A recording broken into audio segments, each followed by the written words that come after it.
அனைவருக்கும் வணக்கம். நம் தமிழ்நாட்டின் டெல்லி சிறப்பு பிரதிநிதியாக கர்நாடகாவை சேர்ந்த வெங்கட்ட நாராயணன், இந்த ஜனநாயகன் படத்துடைய ப்ரொடியூசர், அவரை நியமிக்க தாவேக அரசு முன் வந்துள்ளது. அந்த பதவின்றது சாதாரணமான பதவி கிடையாது. கிட்டத்தட்ட ஒரு அமைச்சர் பதவிக்கு நிகரான ஒரு அரசு பதவி.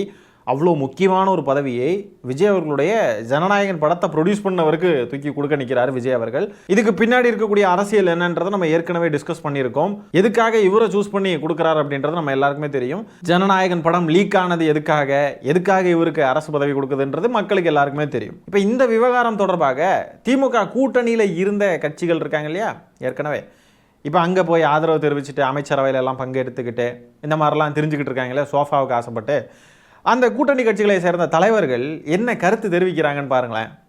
கருமம் முடிச்சது. முதல்ல இந்த வீரபாண்டியன் இருக்கார் பாருங்க, சிபிஐ வீரபாண்டியன், அவர் என்ன சொல்றாருன்னு பாருங்க. தமிழ்நாடு அரசின் டெல்லி பிரதிநிதியாக வெங்கட்ட நாராயணா நியமிக்கப்பட்டது தாவேகா மற்றும் அரசு சம்பந்தமானது. இது அவர்களின் உரிமை. ஆனால் தமிழ்நாட்டில் பிறந்தவர் நம் பிரதிநிதியாக இருந்தால் சிறப்பாக இருக்கும். எப்படி மெல்ல தடவி கொடுக்குறது தாவேகாவுக்கு வலிச்சிடக்கூடாது. ஏன்னா சோஃபா வாங்கியிருக்கோம்ல, வாங்கின சோஃபாவுக்கு விசுவாசமாக இருக்கும்ல.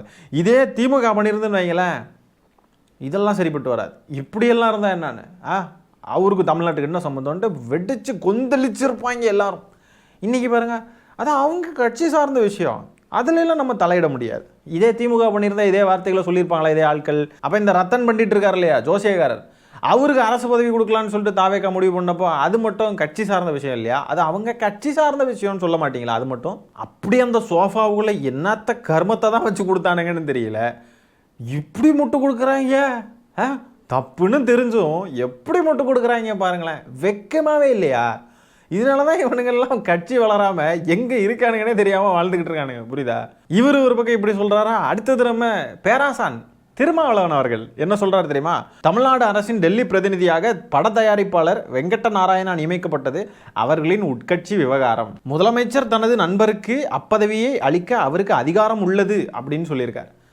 அதிகாரம் உள்ளது இல்லையா, அது உட்கட்சி விவகாரம். What a downfall! எவ்வளோ கேவலமாக இருக்குது இதெல்லாம் பார்க்குறதுக்கு. வன்னியரசு அவர்கள் என்னென்னா, இந்த கோயம்புத்தூரில் 10 வயசு சிறுமி இறந்தப்போ ஒரு காவல்துறையை சேர்ந்த ஒரு பெண்மணி, ஒரு IPS அதிகாரி சிரிச்சுக்கிட்டு இருக்காங்க, கெக்கி பிக்கின்னு சிரிச்சிட்டு இருக்காங்க ப்ரெஸ் மீட்டில். அது பயங்கரமான அதிர்வலைகளை ஏற்படுத்திச்சு, பயங்கரமான விமர்சனத்துக்குள்ளாச்சு. எல்லாரும் கேள்வி கேட்குறப்போ வன்னியரசு திடீர்னு அது ஒரு முட்டு கொடுத்தாரு பாருங்க. ஏன் காவல்துறையினர் சிரிச்சிடவே கூடாதா, அவங்களும் மனிதர்கள் தானே அப்படின்ட்டு பிறப்புக்கும் எல்லா உயிருக்கும் மோடுக்கு போயிட்டார்.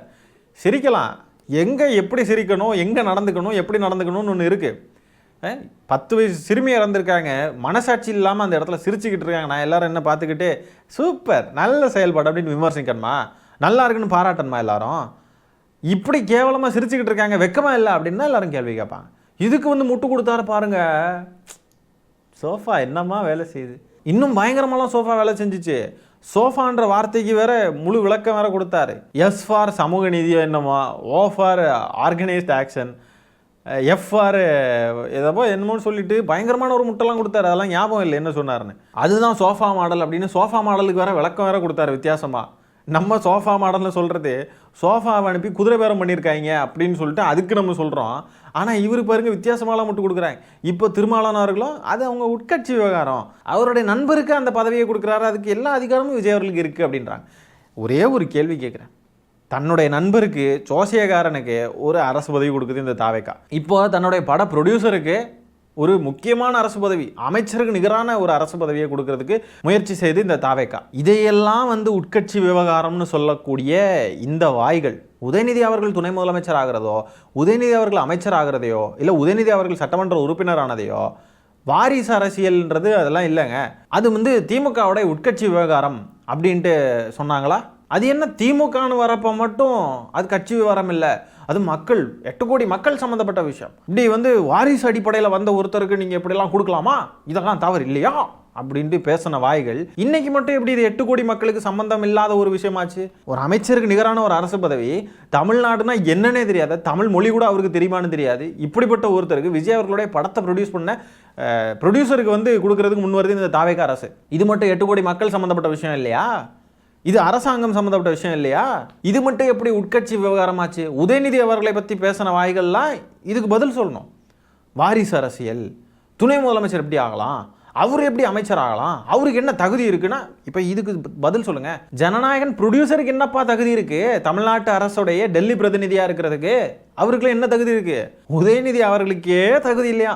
சனாதனத்துக்கு எதிராக பேசின உதயநிதி அவர்கள் எவ்வளோ வழக்குகள் வாங்கினவர், எவ்வளோ கொலை மிரட்டல், எவ்வளோ அச்சுறுத்தல், அந்த வார்த்தையிலேருந்து கொஞ்சம் கூட பின்வாங்காமல் தினமும் வந்து டெப்யூட்டி சிஎம் ஆனதுக்கு பிறகு தினமும் வேலை செஞ்சார்.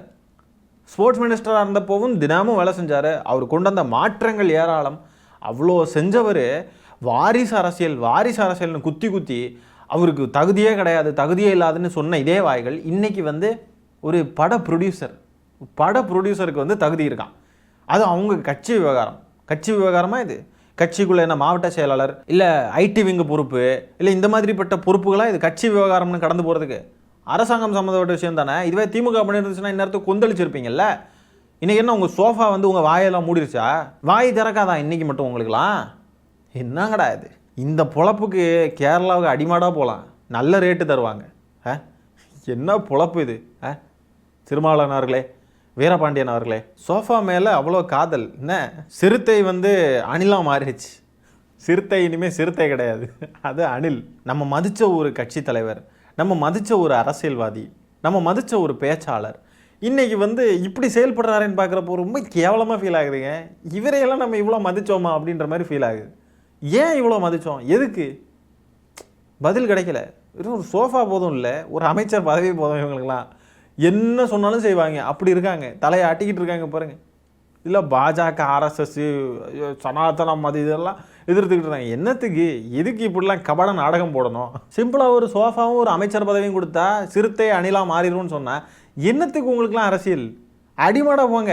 அதுலேயும் குறிப்பாக திருமாவளவன் அவர்களுக்கு இருக்கக்கூடிய அரசியல் அனுபவம்ன்றது ரொம்ப பெருசு, நீண்ட நெடிய அனுபவம். இவரே இப்படி பேசுகிறாரு அப்படின்ட்டு ரொம்ப ஆச்சரியமாக இருக்குது. அரசியல் அறம் இதெல்லாம் பற்றி பேசுகிறதுக்கு திருமாவளவன் அவர்களுக்கு இனிமேல் தகுதியே கிடையாது. கொஞ்சம் கூட அறம் இல்லாமல் பேசுகிறார். உட்கட்சி விவகாரம்ன்றார். என்ன அது நியாயமாக? இது நாளைக்கு தாவேக்காவுடைய அமைச்சர்கள் யாராவது கொள்ளையடித்தாலும் ஊழல் செஞ்சாலும் அது அவங்க உட்கட்சி விவகாரம்ங்க, நாங்கள் என்னங்க கருத்து சொல்கிறது அப்படின்னு சொல்லிடுவாங்க போல். இல்லை இந்த பேக்ரவுண்டில் டீச்சை பாட்டு போட்டுற வேண்டியதான். முட்டு முட்டு நல்லா முட்டு, ஆர்எஸ்எஸ் பெற்று போட்ட பிள்ளைகள்னு சொல்லிட்டு இன்றைக்கி அந்த பிள்ளைகள் கூடயே சேர்ந்துருக்காரு. இதுவே இந்த திருப்பரங்குன்றம் விவகாரம் இப்போ நடந்துச்சுன்னு வைங்களேன், திருமாவளவன் அவர்கள் என்ன நிலைப்பாடு எடுப்பார்? கண்டிப்பாக இந்த ஆர்எஸ்எஸ் கட்சி, நிர்மல்குமார்லாம் வேறு இருக்கார், இந்த பாஜக ஆர்எஸ்எஸ் உடைய பிள்ளைகள் தாவேக்கா, கண்டிப்பாக இந்த தாவேக்கா வந்து பாஜக சங்கிகளை கலவரம் பண்ண விட்டுரும். திமுக மாதிரி we are not allowing will face the கான்சிக்வன்சஸ்லாம் சொல்லாது. அதெல்லாம் வாய்ப்பே கிடையாது, அதெல்லாம் எதிர்பார்க்க முடியாது. அப்படி ஏதாவது ஒரு கலவரம் நடந்துச்சு, ஏதாவது ஒரு சம்பவம் நடந்துச்சுன்னா திருமாவளவன் அவர்கள்லாம் என்ன பண்ணுவார், என்ன சொல்லுவார்? அது கட்சி விவகாரங்க, நாங்கள் எதுக்குங்க தலையிடணும்னு சொல்லிடுவார் போல இருக்கு. ஆனால் வெக்கமே இல்லையா? ஷோ. அதுலேயும் அந்த இப்போ நம்ம பேசணும் பாருங்கள், அந்த we are not allowing will face the கான்சிக்வன்சஸ்னு சொன்ன அந்த காவல்துறை அதிகாரி, அவரை வந்து இந்த தாவேக்கா அரசு ஆட்சிக்கு வந்த உடனே வெயிட்டிங் லிஸ்ட்டில் போட்டாங்க. அதை பற்றி நம்ம பேசியிருந்தோம் ஏற்கனவே. அவரை வெயிட்டிங் லிஸ்ட்டில் போட்டு கடைசியில் அவருக்கு ஒரு டம்மி பதவி கொடுத்துருக்காங்க. இப்போ அவர் இருந்த பதவியை அவரை தூக்கி அவருக்கு டம்மி பதவி கொடுத்துருக்காங்க அந்த அதிகாரிக்கு. இப்போ பாருங்கள், பாஜக ஆர்எஸ்எஸ் உடைய செல்ல பிள்ளைகள் அப்படி தான் செயல்படுவாங்க. இப்படிப்பட்ட ஒரு பாஜக ஆர்எஸ்எஸின் பிள்ளைகள் நடத்தக்கூடிய ஆட்சியில் சோஃபாவை வாங்கிட்டு எப்படியெல்லாம் விட்டு கொடுக்குது பாருங்க. ஐயோ, கொள்கையாவது வெங்காயமாவது. அது மட்டும் இல்லை, இந்த அமைச்சர் ராஜேஷ்குமார் இருக்கார் இல்லையா, காங்கிரஸை சேர்ந்தவர், அவர்கிட்ட இந்த கேள்வியை கேட்டதுக்கு அவர் என்ன சொல்கிறாருன்னா, அவரும் இதே மாதிரி தான் சொல்கிறார். நாங்கள் அந்த விவகாரத்தை நாங்கள் ஆதரிக்கலை, ஆனால் இதில் எதுவும் ஆராயறதுக்கு எதுவும் இல்லை அப்படின்றார். இங்கே பாருங்கள், கர்நாடகாவை சேர்ந்த ஒருவரை இன்னைக்கு வந்து டெல்லி பிரதிநிதியாக செலக்ட் பண்ணியிருக்காங்க. அதை வந்து நீங்கள் வந்து அக்செப்ட் பண்ணுறீங்க? இல்லை, இதை ஆதரிக்கிறது மாதிரி நினைக்கக்கூடாது. அதாவது என்னன்னா, ஒரு அரசு புதுசாக அமைஞ்சிருக்கு, ஒரு அரசு வந்த உடனே நம்ம வந்து ஒரு அப்படி பார்த்தா எல்லாத்துலயும் நம்ம பழி சுமத்தலாம். அது மாதிரி ஒரு எண்ணம் இருக்கக்கூடாது. நம்ம எப்பவுமே ஒரு தொலைநோக்கு பார்வையோட தான் பார்க்க வேண்டியது ஒரு சூழ்நிலை இருக்கு. ஏன்னா மக்களுக்கு இன்னைக்கு மக்கள் எப்படி இருக்காங்க, மக்களுக்கான பணிகளை தான் நம்ம செய்யறத வச்சு பார்க்கணுமே தவிர்த்து இப்படிப்பட்ட விஷயங்களை நம்ம வந்து உள்ள ஆராய்ச்சி போய் நீங்க அவரை நியமித்தது தவறா சரியானு கேட்கறதுல எனக்கு அது உடன்பாடு கிடையாது. அது அரசு மக்களுக்கு என்ன செய்துன்றது தான் பார்க்கணும். இன்னைக்கு பாருங்களேன், எல்லாரும் எவ்வளோ அழகா பேசுறாங்கன்ட்டு. இதையே நம்ம சொன்னா கொந்தளிச்சாங்க. உதயநிதி அவர்களுக்கு என்ன தகுதி இருக்கு, இது வாரிசரிச்சல் துபிதுன்னு குதிச்சாங்க. இன்னைக்கு வந்து எல்லாரும் அரசு மக்களுக்கு என்ன மக்களுக்கும் எதுவும் செய்யலை இந்த அரசு. முதல்ல மக்களுக்கு என்ன செய்துன்றதை மட்டும் பார்க்கணுமா, அரசு யாரெல்லாம் நியமிக்குது, யார் யாரை இது வந்து என்ன பண்ணுது, அதெல்லாம் பார்க்கக்கூடாதான். என்னங்க இது, என்ன இது? திமுகவை இப்படிலாம் தான் குறை சொல்லிக்கிட்டு இருந்தீங்க. திமுக யார் யாரை நியமிக்குது, திமுக வாரிசு அரசியல் அப்படின்னு. இன்னைக்கு எல்லாமே தாவேக்காவும் அதே தான் பண்ணிக்கிட்டு இருக்கு. அப்போ திமுகவை எதுக்கு நீங்கள்லாம் குறை சொன்னீங்க? மக்களுக்கு தேவையான திட்டங்கள் எல்லாம் செய்யதானே செஞ்சிச்சு. இந்த நிதி அமைச்சர் இருக்கார் இல்லையா, நீதின்னு சொல்லி பேசுகிறவர், நிதின்ற வார்த்தை கூட வாயில் வராத நிதி அமைச்சர், அந்த நிதி அமைச்சரே சொல்லிவிட்டார், திமுக வாங்கின கடன் எல்லாமே மக்களுக்கு தேவையான திட்டங்கள் எல்லாம் சரியாக தான் செஞ்சுருக்கு, எல்லாம் கரெக்டாக இருக்குது, கணக்கு வழக்கெல்லாம் கரெக்டாக இருக்குது, எந்த திட்டங்களும் தேவையில்லாதது கிடையாது, மக்களுக்கு எல்லாம் கரெக்டாக பண்ணியிருக்காங்கன்னு அவரே சொல்லிவிட்டார். அப்போ திமுக எல்லாம் சரியாக தான் செஞ்சுச்சு. அப்போ இதே திமுகவை பார்த்து நீங்கள் சொல்லியிருக்கலாம்ல, மக்களுக்கு செய்யக்கூடிய விஷயங்களை எல்லாம் கரெக்டாக தான் செஞ்சுச்சு, மாநில உரிமைகளில் கரெக்டாக நின்றுச்சு, மக்களுக்கு தேவையான திட்டங்கள் கரெக்டாக செஞ்சுச்சு, கவர்னன்ஸ் விஷயத்தில் எல்லாத்துலேயும் கரெக்டாக இருந்துச்சு, லா அண்ட் ஆர்டர் விஷயத்தில் ரொம்பவே நல்லா பார்த்துக்கிட்டாங்க, ஏதோ சம்பவங்கள் அங்கங்கே நடந்தாலும் நல்லாவே மெயின்டைன் பண்ணிக்கிட்டாங்க. இந்தியாவிலேயே தமிழ்நாட்டில் லா அண்ட் ஆர்டர் ரொம்பவே பெட்டராக இருக்குது, அந்த நிலைமையில தான் தமிழ்நாடு இருந்துச்சு. அப்போ மக்களை எதுக்காக மூளை செலவு செஞ்சாங்க? வாரிசு அரசியல், பெண்களுக்கு பாதுகாப்பு இல்லை, லா அண்ட் ஆர்டர் இஷ்யூஸ் இருக்குது, இப்படின்லாம் எதுக்கு? What bro, this is very wrong bro. இதுக்கு பேர் தான் கூட்டணி ஆட்சி. ஆட்சியில் அதிகாரத்தில் அந்த பங்கு நொங்கெல்லாம் வாங்கிட்டு நல்லா சூப்பராக கூட்டணி ஆட்சி நடக்குது பார்த்தீங்களா? கூட்டணி ஆட்சின்றது என்ன லட்சணத்தில் இருக்கும், அது எதுக்காக தமிழ்நாட்டு மக்களுக்கு செட் ஆகாதுன்னு இப்போ புரியுதா உங்களுக்கு? ஏன்னா ஒருத்தருக்கு ஒரு நிலைப்பாடு இருக்கும். இப்போ பார்த்தீங்கன்னா, இப்போ விசிகாவுக்கு வேறு நிலைப்பாடு இருக்குது அப்படின்னாலுமே அவங்களால எதிர்த்து குரல் கொடுக்க முடியாது, எதிர்த்து பேச முடியாது. அதுதான் இங்கே பிரச்சனை. எல்லாருக்கும் தெரியும் இது தவறு, இப்படி பண்ணக்கூடாதுன்றது தெரியும். ஆனால் மழுப்பி அப்படியே உருட்டுறாங்க பாருங்கள். இதுக்கு காரணம் என்னென்னா, அங்கே அடிவாடாக போய் கிடக்கிறது தான். அவங்க என்ன சொல்கிறாங்களோ அதை கேட்டுக்கிட்டு அடிமையாக தான் வாழ்ந்தாகணும். எதிர்த்து குரல் கொடுக்க முடியாது, எதிர்த்து பேச முடியாது. கொள்கை அரசியல் எல்லாத்தையும் கொண்டு போய் அங்கே அடகு வச்சிடணும். அப்படியே முடிஞ்சு போச்சு சோழி.